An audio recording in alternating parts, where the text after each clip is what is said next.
Zamanma болгондора жанагындай кыргыз жыттанган. Билсеңиздер, Нарын шаарында Нарын облустук борборлук мешити бар. Көкөрдүн сүрөтүндө неме кылган? Архитектурасы да бир кыргызга бред болуп кала турган.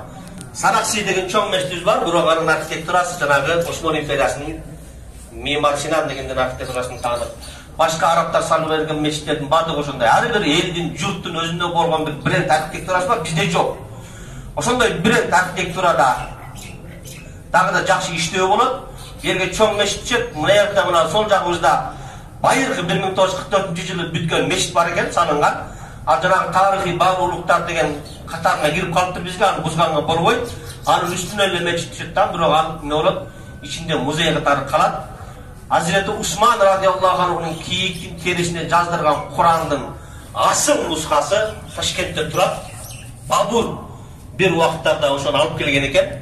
Oşonun göçürmesini aldırgan atağız. Anın özüyle $500.000 kabul edigen. Göçürmesi.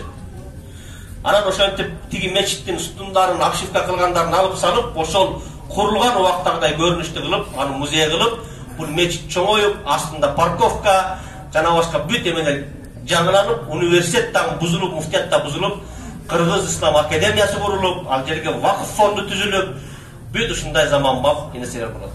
Мечит билесиздер 95-жылы курулган, биягынан тамчы өтөт, дуаны шыбасаң же краска сүрсөң кайра көчүп түшөт. Университет менен муфтиятты ремонт кылып да болбой калды да.